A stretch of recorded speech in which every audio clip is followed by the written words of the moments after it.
Imagine a kingdom where the air is so thin that every breath feels like a prayer, where mountains don't just touch the sky but pierce through it, and where a civilization has thrived for millennia at altitudes that would make most humans collapse.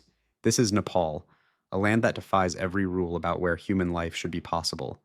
Wedged between two colossal powers, China and India, Nepal exists as a vertical world. Within 193 kilometers, the landscape plunges from the sweltering jungles of the Terai Plains at 60 meters above sea level to the frozen death zone of Mount Everest at 8,849 meters. Eight of the world's 14 highest peaks stand here like ancient sentinels. This isn't just geography, it's a biological impossibility that somehow became home to 30 million people. Before this journey begins, I want to try something special. I want to see how far these videos are going and how far you are watching from. Welcome to the channel where we explore the world through real stories, hidden places, and unforgettable travel experiences. If you enjoy travel documentary videos like this, please like the video and subscribe. It truly helps this journey reach more corners of the world. Now tell me in the comments, which country are you watching from? Let's see how far this video can travel. All right, let's begin. But here's what the postcards never show you. Nepal's story isn't written in summit photos or prayer flags. It's carved into the faces of Sherpa climbers whose genetic mutations allow them to process oxygen like sea level athletes. It's hidden in medieval cities that survived earthquakes, powerful enough to reshape continents. And it's whispered through valleys where isolated communities developed languages found nowhere else on Earth. The Kathmandu Valley cradles the beating heart of this nation. At 1,400 meters, the air here feels thick compared to the highlands, almost luxurious. Three ancient cities, Kathmandu, Patan, and Bhaktapur, form a triangle of urban civilization that has existed continuously for over 2,000 years. The secret to their survival? Water and position. Fed by the Bagmati and Vishnumati rivers, these cities controlled the only viable trade routes between Tibet and India. Durbar Square in Kathmandu stands as a monument to architectural ambition that borders on madness. Pagoda-style temples rise in tiers, each roof smaller than the one below, creating structures that seem to defy gravity. The Newari architects who designed these buildings in the 16th and 17th centuries understood something profound about earthquakes. Rigid structures snap, flexible ones survive. The wooden joints connecting each level allow the temples to sway during tremors, absorbing energy that would shatter stone monuments. Walk through these squares at dawn, and you witness a ritual unchanged for centuries. Vendors arrange marigolds and rice offerings. Monks circumambulate stupas in clockwork precision. The smell of incense mixes with wood smoke and street food. This is living history, not a museum piece. Swayambhunath, the monkey temple, watches over the valley from its hilltop perch. Legend claims it's over 2,500 years old, making it one of the oldest Buddhist sites in existence. The massive white dome of the stupa supports a golden spire, and painted on each face of the tower base are the all-seeing eyes of Buddha. Locals call them the eyes of wisdom and compassion. They're also deeply unsettling. No matter where you stand, those eyes track you. Hundreds of monkeys inhabit the temple complex, descendants of the divine creatures that supposedly sprang from the lice in the hair of Manjushri, the Buddhist deity of wisdom. They're bold, calculating, and will steal anything not secured. Sunglasses, water bottles, entire bags of fruit. The monkeys have learned to unzip backpacks, evolution in real time. But the valley's true treasure lies beneath the visible surface. Patan, just 5 kilometers south of Kathmandu, reveals what happens when metalworking becomes an art form elevated to religious expression. The city's artisans have spent generations perfecting the lost wax casting technique, creating bronze and copper statues of deities so intricate that individual eyelashes are visible. These aren't mass-produced trinkets. Each piece requires months of work, layer upon layer of clay molds built around wax prototypes that will be melted away when molten metal is poured. The Golden Temple, Hiranyavarna Mahavihar, sits in Patan's maze of narrow streets like a secret waiting to be discovered. Built in the 12th century, its courtyard is a geometric meditation. Every surface gleams with gilded copper repoussé work. The main prayer hall contains a Buddha statue that weighs over 800 kilograms, cast from solid bronze. No one knows how it was transported to this landlocked location before modern machinery existed. What makes Nepal's artistic heritage particularly remarkable is its survival. While neighboring Tibet saw massive cultural destruction and India's ancient Buddhist sites crumbled or were converted, Nepal's isolation became its shield. Geography protected what politics could not. Bhaktapur, the third city of the valley, exists in a different temporal dimension. Cars are banned from the old city center. The streets are paved with brick. Windows are carved from single pieces of wood in patterns so complex they resemble lace. The 55 window palace, built in 1427, features a balcony with 55 intricately carved windows, each one different, each one a masterpiece. The king who commissioned it wanted to prove that Nepali craftsmanship surpassed anything in India or China. Walking past it, you believe him. The pottery squares of Bhaktapur reveal manufacturing processes that predate the Industrial Revolution by centuries. Clay is shaped on hand spun wheels, dried in the sun, then fired in traditional kilns that look like small hills.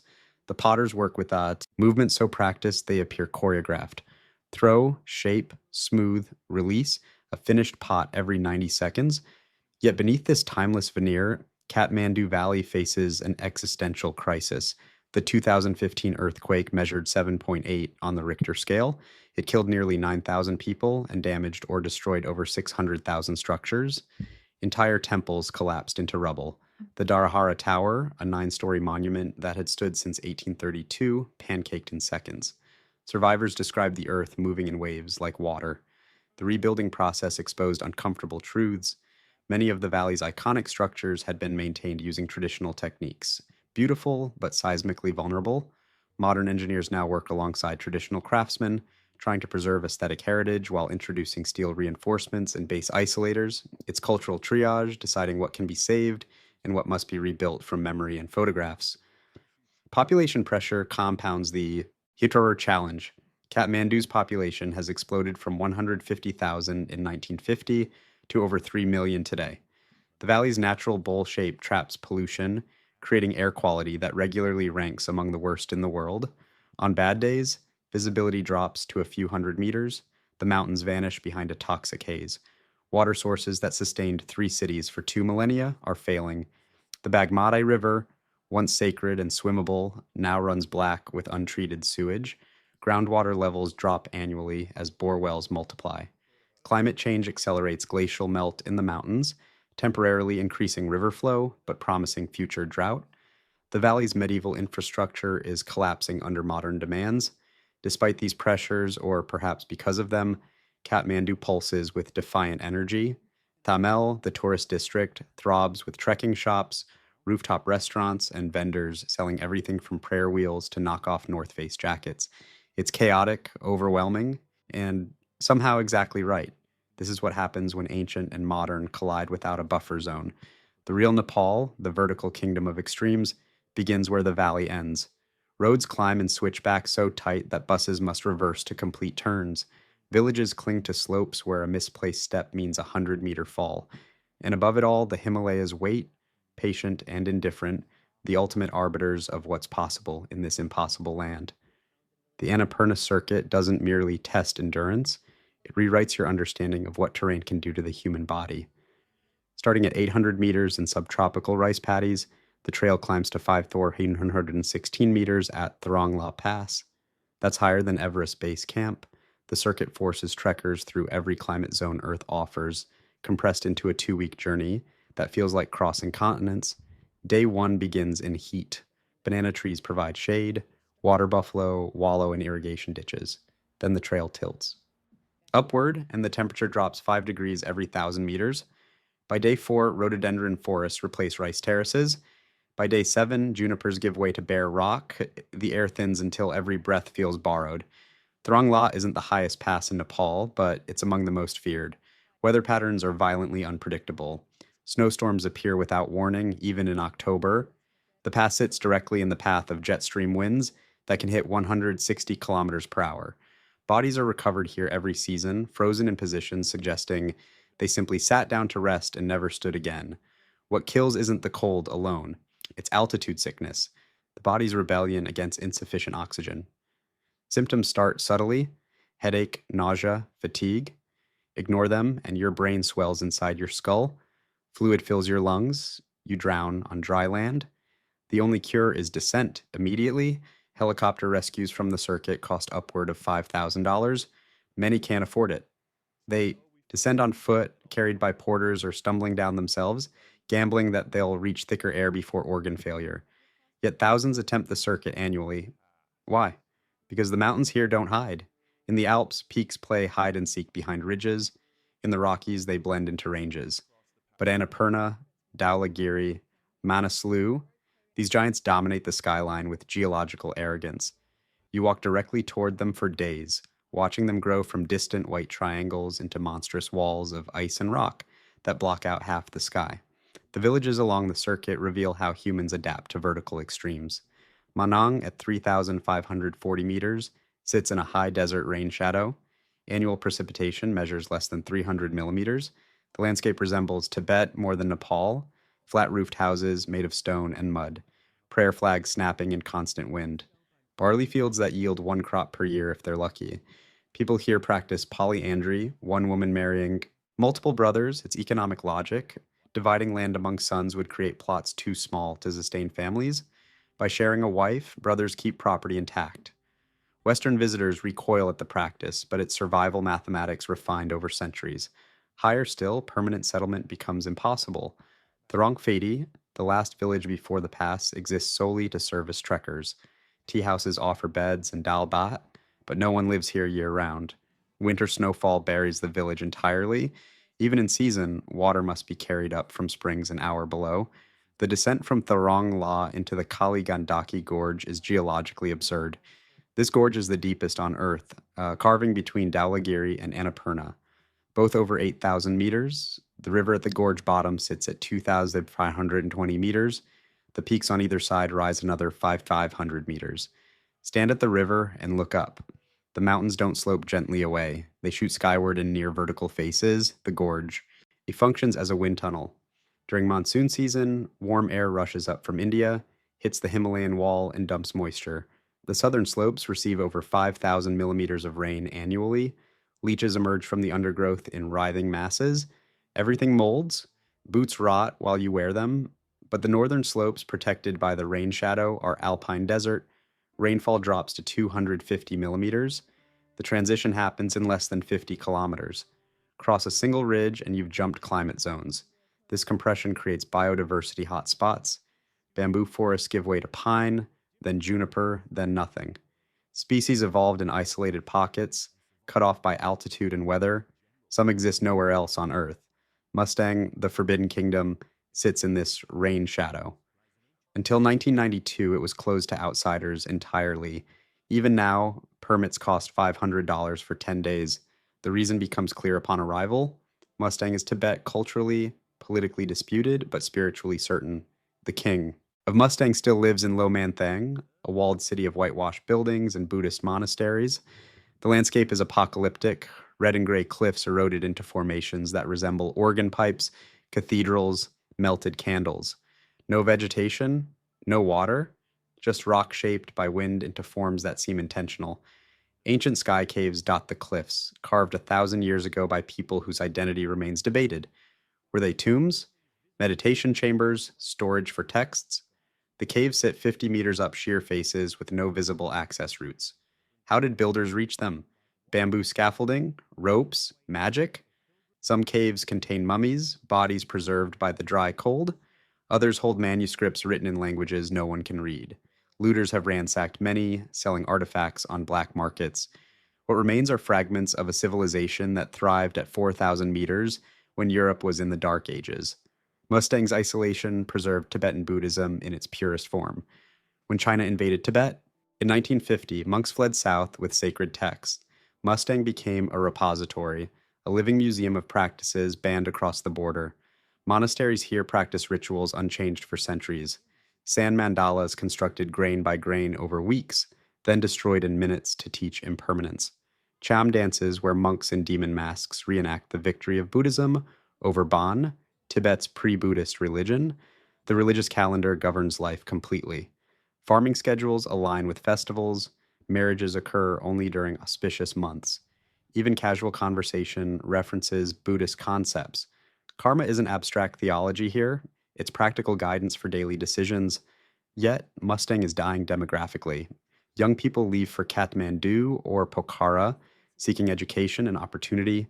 Villages that once housed 200 people now contain 30, mostly elderly. Fields go unplanted, houses collapse. The king has no heir willing to inherit a throne without power. Climate change accelerates the decline. Glaciers that fed irrigation channels are vanishing. Wells that never ran dry now do. The apple orchards Mustang became famous for are failing as temperatures shift. What sustained life here for millennia is breaking. Pokhara offers a different Nepal entirely. Sitting at 900 meters beside Phua Lake, it's the gateway to Annapurna treks, and a resort town for those who prefer mountains as backdrop, not ordeal. The lakeside is lined with restaurants serving pizza, pasta, and banana pancakes. Shops rent kayaks and paragliders. It's Nepal sanitized for tourists who want adventure without danger. But even here, the mountains dominate. Machaputra, the fishtail peak, rises directly behind the town. At 6,993 meters, it's considered sacred, unclimbed by decree. The Nepalese government banned attempts in 1964 after a British expedition came within 50 meters of the summit. Local belief holds that Shiva lives at the peak. To summit would be trespass. From Pokhara, the Annapurna Massif forms a 55-kilometer wall across the northern horizon. On clear mornings, sunrise paints the ice faces, orange, then pink, then white. The effect lasts 20 minutes. Tourists set alarms for 5:30 a.m., scramble to vantage points, snap photos, then return to bed. They've witnessed something that took 50 million years to create, compressed into a brief spectacle. The Sedigandaki River runs through Pokhara, but you wouldn't know from street level. The river carved a gorge so narrow and deep that it's invisible until you're standing at its edge. The chasm is 20 meters deep, but only 3 meters wide in places. White water churns at the bottom, audible but hidden. People have fallen in accidentally, stepping over what they thought was a drainage ditch. The current is merciless. Bodies aren't recovered. Pokhara's growth mirrors Kathmandu's problems on a smaller scale. Population has quintupled since 1990. Phua Lake is shrinking, choked by sedimentation and encroaching development. Water quality has collapsed. Fish that once thrived here are gone. The lake that made Pokhara desirable is being destroyed by Pokhara's success. The Annapurna circuit wraps around the entire Annapurna Massif, a 160-kilometer trail that climbs from subtropical jungle at 800 meters to the Tharongla Pass at 5,416 meters. It's considered one of the world's great treks, but not for scenery alone. The circuit compresses Nepal's entire ecological spectrum into 2 weeks of walking. You start in rice paddies, water buffalo wallow in mud. The air is thick, humid, filled with insects. Within 3 days, you're in pine forests where the temperature drops 20 degrees. Rhododendrons bloom red against the green. Another 3 days, and you're above the tree line. Vegetation reduces to scrub, then disappears entirely. The landscape becomes moonlike, wind scours everything. The pass itself is brutal. Most trekkers wake at 3 a.m. to cross before afternoon winds arrive. The air contains 40% less. Right, oxygen than sea level, every step requires deliberate effort. Your lungs burn, your head pounds. Some people vomit from altitude sickness. Others hallucinate. The Tharongla isn't technically difficult, no ropes or ice axes required, but the elevation makes it dangerous. People die here, usually from acute mountain sickness that escalates too quickly to descend. What makes the circuit remarkable isn't the hardship, it's the cultural gradient. The trek crosses the Himalayan divide. South of the pass, you're in Hindu Nepal, temples dedicated to Vishnu and Shiva. Women wear saris, music plays from transistor radios. North of the pass, you enter Tibetan Buddhist territory. Prayer flags replace temple bells. Monasteries cling to cliff sides. The architecture shifts, stone houses with flat roofs designed for different weather patterns. Language changes, too. Nepali gives way to dialects influenced by Tibetan. Facial features shift. People on the northern side have higher cheekbones, epicanthic folds. They're ethnically closer to Tibetans than to Kathmandu Valley residents. The border between India's sphere and China's sphere runs invisibly through these mountains, but the Annapurna circuit makes it visible through culture. The trail has changed radically in 20 years. Jeep roads now reach villages that were once 4 days' walk from anywhere. Tea houses that were family homes with a spare room now are hotels with Wi-Fi. Some trekkers complete the circuit without camping once, sleeping in beds every night, eating dal bet prepared in kitchens with gas stoves instead of wood fires. Purists complain the trek has been ruined. They're half right. The circuit is easier, more accessible, less isolated, but easier access means Nepali villagers can transport goods without week-long porter relays. It means children can attend school in larger towns. Medical emergencies don't require 2-day stretcher carries. Development destroys the trekking experience's purity while improving actual lives. That tension defines modern Nepal. Chitwan National Park occupies the Terai lowlands, Nepal's southern belt of jungle and grassland. This is the country's ecological opposite: flat, hot, malarial. Chitwan means heart of the jungle. It's Nepal's oldest national park, established in 1973 to protect remaining habitat for Bengal tigers and one-horned rhinoceros. The rhinos are the success story. Poaching nearly eliminated them by the 1960s. Fewer than 100 remained. Chitwan's protection allowed populations to recover. Now over 600 rhinos inhabit the park. They're massive, 2 tons of armor-plated herbivore, surprisingly fast despite their bulk. Rhinos kill more people in Chitwan than any other animal. They're territorial, aggressive, and their eyesight is poor. If you're standing between a rhino and where it wants to go, it charges. Tigers are different.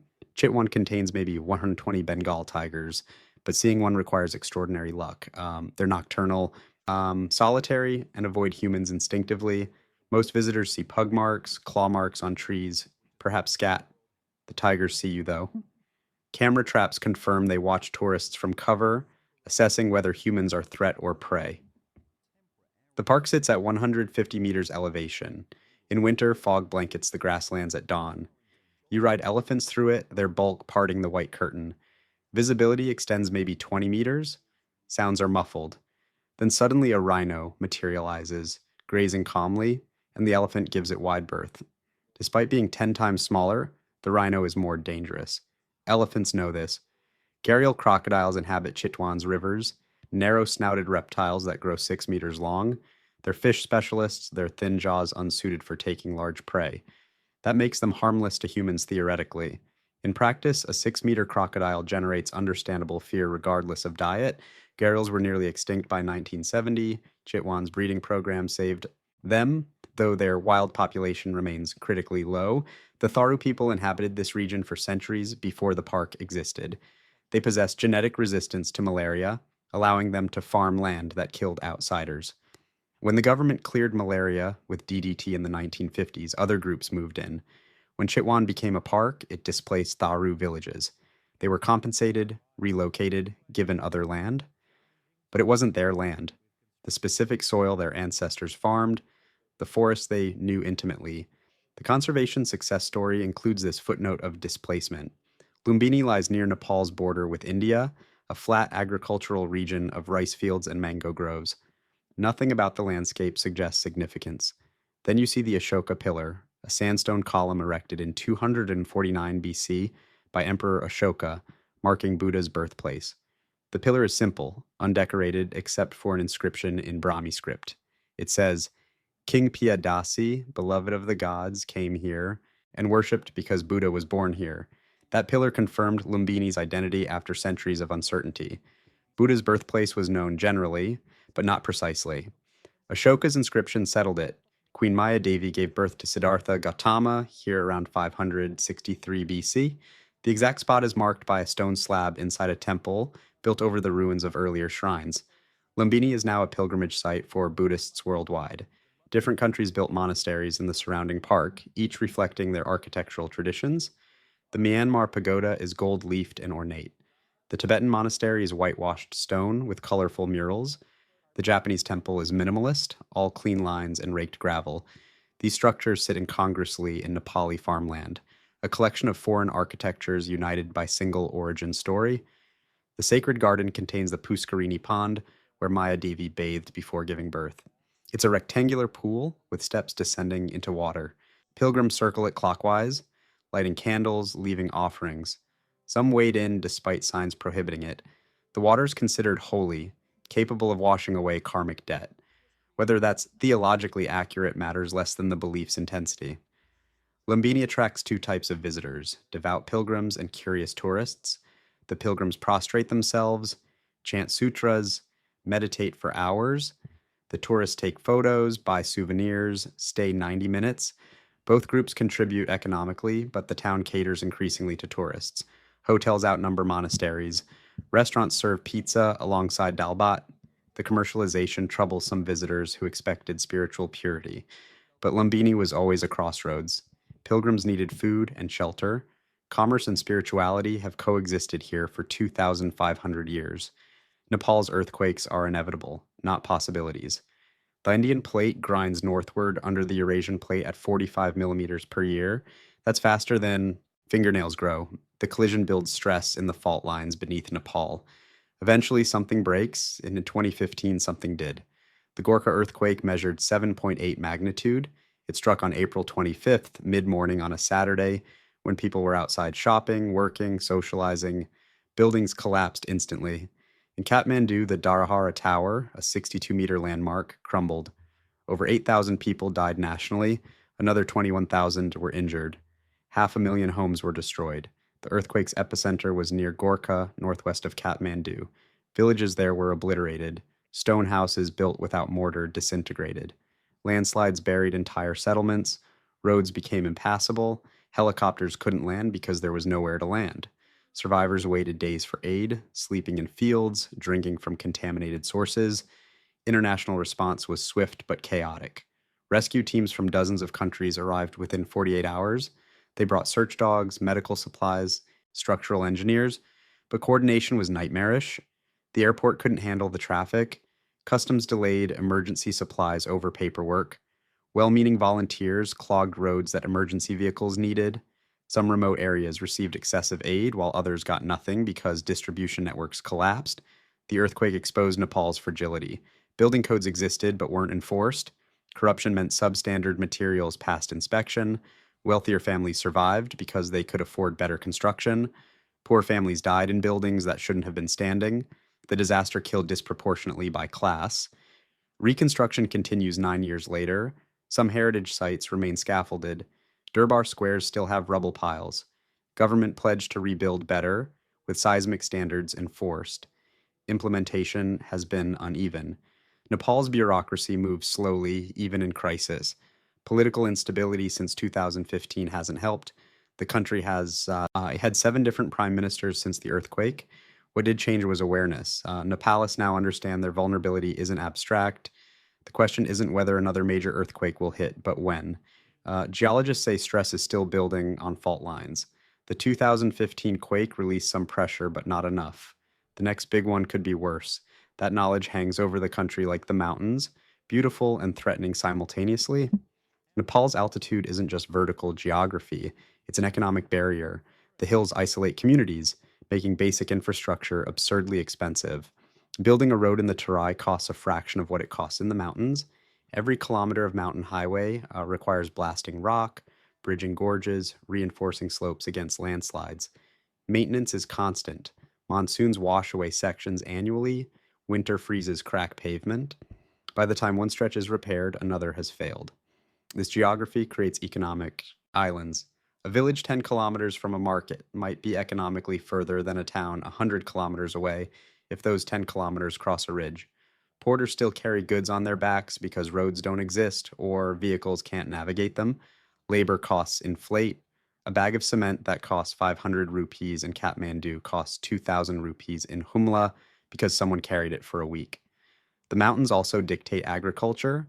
Only 17% of Nepal's land is cultivable. Most farming happens on terraces carved into hillsides, narrow strips of soil held by stone walls.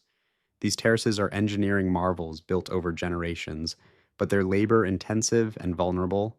One heavy rain can destroy years of work. Productivity is low because mechanization is impossible. You can't drive a tractor on a 30-degree slope. So Nepalists leave. Roughly one-third of the country's GDP comes from remittances. Money sent home by workers abroad. Young men migrate to Malaysia, Qatar, Saudi Arabia, South Korea. They work construction, manufacturing, service jobs. The money they send supports families, builds houses, funds education. But this system has costs. Villages lose their workforce. Children grow up without fathers. Men return traumatized by exploitation, debt, or both. The remittance economy also creates dependency. Why invest in local agriculture or business when foreign earnings flow reliably? Some economists argue remittances prevent Nepal from developing its own economy. Others counter that without remittances, millions would starve. Both are probably right. Tourism represents Nepal's other major income source. Trekking, mountaineering, cultural tours bring roughly $500 million annually. That's significant for a country whose entire GDP is only 40 billion. But tourism is concentrated. The Annapurna and Everest regions absorb most visitors. Other areas see few benefits, and tourism is vulnerable. Political instability, natural disasters, pandemics can shut it down instantly. COVID-19 proved that devastatingly. Nepal's rivers hold potential that remains mostly untapped. The country has 83,000 megawatts of hydroelectric capacity. Only 2,000 megawatts are currently developed. That's 2.4%. Imagine sitting on resources that could power the entire country and export electricity to India and China, but lacking capital and political will to build the infrastructure. Several mega projects are planned. The Karnali Chizapani Dam would generate 10,800 megawatts, making it one of the world's largest. But construction hasn't started because of financing disputes, environmental concerns, and disagreements with India over water rights. Nepal's rivers flow into India. Any dam affects Indian water supply. India has leverage and uses it. Smaller projects face different obstacles. Local communities resist hydroelectric development, fearing displacement or environmental damage. Some concerns are valid. Dams disrupt ecosystems, alter river flow, submerge villages. But without electricity, Nepal remains dependent on imported petroleum and firewood. It's a choice between environmental impact and economic development, and neither option is clean. Nepal's political system is young and unstable. The country was a monarchy until 2008. Before that, a 10-year civil war killed 17,000 people. Maoist rebels fought government forces in a conflict fueled by inequality, caste discrimination, and political exclusion. The war ended with a peace agreement that dissolved the monarchy and established a federal democratic republic. That sounds progressive until you examine the reality. Nepal has had 12 governments in 15 years. Coalitions form and collapse based on personal ambitions rather than policy. Corruption is endemic. Transparency. International ranks Nepal 110th out of 180 countries. Politicians enrich themselves while infrastructure crumbles. Public trust in government is low and falling. The 2015 constitution was supposed to stabilize things by establishing federalism, dividing Nepal into 7 provinces with autonomous powers. Instead, it created new tensions. Province boundaries don't align with ethnic or linguistic regions. The Madhesi people in the Terai felt marginalized by the constitution and protested violently. India quietly supported the protests by blockading Nepal's border for months, strangling the economy. Nepal's dependence on India became painfully obvious. That relationship is Nepal's greatest strategic challenge. India surrounds Nepal on 3 sides. China borders the north, but the Himalayas make that frontier difficult. 90% of Nepal's trade passes through India. Indian tourists dominate Nepal's tourism industry. Indian companies invest heavily in Nepali businesses. India provides security assistance and disaster relief. But this creates asymmetry. Nepal needs India far more than India needs Nepal. India can pressure Nepal economically, politically, militarily. When Nepal signs agreements with China, India grows nervous. The Himalayas are strategically sensitive. India views Nepal as a buffer zone and reacts badly to Chinese influence there. China understands this and exploits it. Chinese investment in Nepal has increased dramatically: roads, airports, telecommunications networks. The Belt and Road Initiative includes Nepal prominently. China offers loans with fewer political conditions than Western donors, but those loans carry risks. Nepal could become debt trapped like Sri Lanka, forced to cede assets when it can't repay. Nepal tries to balance between 2 giants, accepting investment from both, playing them against each other diplomatically. It's a dangerous game. Small countries rarely win when superpowers compete. What does Nepal's future look like? Optimists point to potential, the hydroelectric capacity, the tourism possibilities, the young population. With proper governance and investment, Nepal could prosper. Pessimists see a country trapped by geography, corruption, and geopolitical vulnerability. Both views contain truth, like the mountains that make Nepal beautiful also make it poor. The cultural diversity that makes it fascinating also makes it fractious. The strategic location that makes it important also makes it contested. These contradictions won't resolve easily, but Nepal endures. It has survived centuries of invasions, internal conflicts, natural disasters. The mountains don't move. The rivers keep flowing. People adapt, migrate, rebuild. Resilience is built into the landscape. In Kathmandu's Tamil district, backpackers browse shops selling knockoff North Face jackets. In Pokhara, paragliders drift above Phua Lake, while below, farmers plant rice in terraces their ancestors carved. In Mustang, elderly Tibetans spin prayer wheels in monasteries clinging to cliffs. In the Terai, elephants cross from India into Nepal, indifferent to borders. Nepal contains multitudes, high and low, ancient and modern, sacred and profane. It's a country where you can trek for days without seeing a road, then return to Kathmandu and get stuck in traffic jams, where temples older than cathedrals sit beside buildings with internet cafes, where people pray to living goddesses and check smartphones simultaneously. The contradictions don't cancel each other out, they coexist, creating something unique, a nation defined by verticality in every sense: geographic, economic, social. The gaps between top and bottom are vast, literally and metaphorically. Bridging those gaps is Nepal's challenge. The mountains will still be there long after the current political drama fades. Everest doesn't care about elections or GDP growth. The peaks stand as they have for millions of years, indifferent to human struggles below. But those struggles happen in their shadow, shaped by their presence. Nepal is what happens when people insist on building civilization in impossible places. It shouldn't work. By most metrics, it doesn't. Yet 8 million tourists visit annually, 30 million people call it home. Life continues in valleys where the air is thin and the ground is steep. That persistence is the real story, not the mountains themselves, but what humans have made in their presence. Terraces carved grain by grain, trails worn smooth by generations of footsteps, cultures that adapted to altitude and isolation, communities that survived despite everything geography threw at them. Nepal's future is uncertain. Another earthquake will come, political instability will continue, climate change will melt glaciers and alter monsoons. These aren't predictions, but certainties. Yet Nepal will endure because it always has. The mountains demand resilience, and the people provide it. That's not poetry. That's geology meeting human stubbornness. And in Nepal, stubbornness wins. Standing at the edge of Kathmandu Valley, watching prayer flags snap in the wind, while traffic chokes the streets below, you realize Nepal doesn't resolve into a single narrative. It refuses to be simple. This is a country where subsistence farmers still terrace hillsides by hand, while tech startups operate from renovated Nuwari buildings, where shamans perform animal sacrifices at Hindu temples, while Buddhist monks debate philosophy in monasteries a kilometer away, where porters carry expedition gear toward Everest's death zone, while their children study engineering in Pokhara universities. The tension between these worlds isn't breaking Nepal, it's defining it. Every contradiction is evidence of adaptation, proof that humans can build meaning anywhere if they're stubborn enough. The earthquakes will keep coming. Tectonic plates don't negotiate or compromise. The Indian plate will continue grinding northward at 45 millimeters annually, building stress that must eventually release. Kathmandu will shake again, buildings will fall, people will die, then survivors will clear rubble and rebuild, same as they have done for 2,000 years. Climate change is already rewriting the rules. Glaciers that fed rivers for millennia are retreating, monsoon patterns are shifting, farmers who relied on ancestral knowledge about planting seasons are finding that knowledge obsolete. The mountains themselves are changing, rock faces previously locked in permafrost now prone to collapse. Yet adaptation is Nepal's core competency. These are people whose ancestors figured out how to grow crops at 4,000 meters, who built trade routes across passes that should be impassable, who created art and architecture that rivals anything produced in easier environments. That ingenuity doesn't disappear because the challenges change. The geopolitical squeeze will intensify. China needs access to South Asia. India needs buffer zones against China.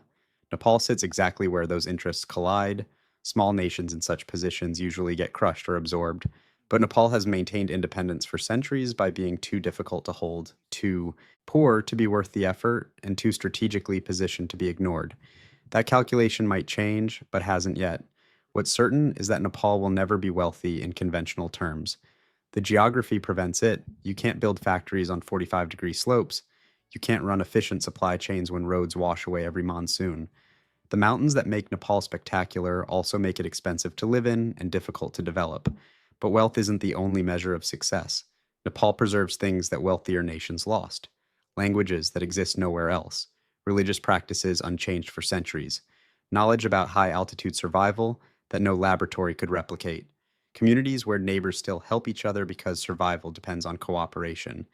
In Bhaktapur's pottery squares, the wheels still spin. Clay becomes formed through practiced hands, techniques passed parent to child for generations. The pots aren't made efficiently. Industrial kilns would produce them faster and cheaper, but efficiency isn't the point. The point is continuity, maintaining connection to practices that predate nation states and will outlast them. High in Mustang, elderly Tibetans perform rituals their grandchildren don't fully understand. The young people have smartphones now, access to a world beyond the valleys. Many leave. The monasteries empty slowly, but some stay, recognizing that what's preserved here exists nowhere else. When China erased Tibet's religious culture, Mustang became the backup drive, the place where practices survived precisely because it was too remote to bother conquering. Nepal's value isn't economic, it's existential. This is one of the last places where humans still live, according to rhythms older than capitalism, where geography rather than markets determines what's possible. That makes Nepal inconvenient, poor, and irreplaceable. The tourists will keep coming, seeking Everest summit photos and spiritual authenticity. They'll complain about the pollution in Kathmandu and the crowding on popular trails. They'll miss the point entirely. Nepal isn't a destination or a bucket list item. It's proof that human civilization can exist in forms radically different from what modernity assumes is necessary. Somewhere in the Khumbu, a Sherpa is guiding clients toward Everest Base Camp, carrying loads that would break most people, doing it at an altitude where every breath is work. Somewhere in the Terai, a one-horned rhino is grazing in Chitwan's grasslands, a species that almost vanished but didn't. Somewhere in the Annapurna foothills, a farmer is planting rice in terraces his great-great-grandfather carved, hoping the monsoon arrives on schedule but knowing it might not. These moments aren't connected by narrative or policy. They're connected by place, by the simple fact of happening in Nepal. And they'll continue happening regardless of what governments do or tourists think or the global economy decides. The mountains don't care about your plans. They were here 50 million years before humans existed, and they'll be here 50 million years after we're gone. Living in their shadow requires accepting that you're temporary, that your concerns are trivial on geological timescales. That perspective either breaks you or makes you humble. In Nepal, it does both constantly.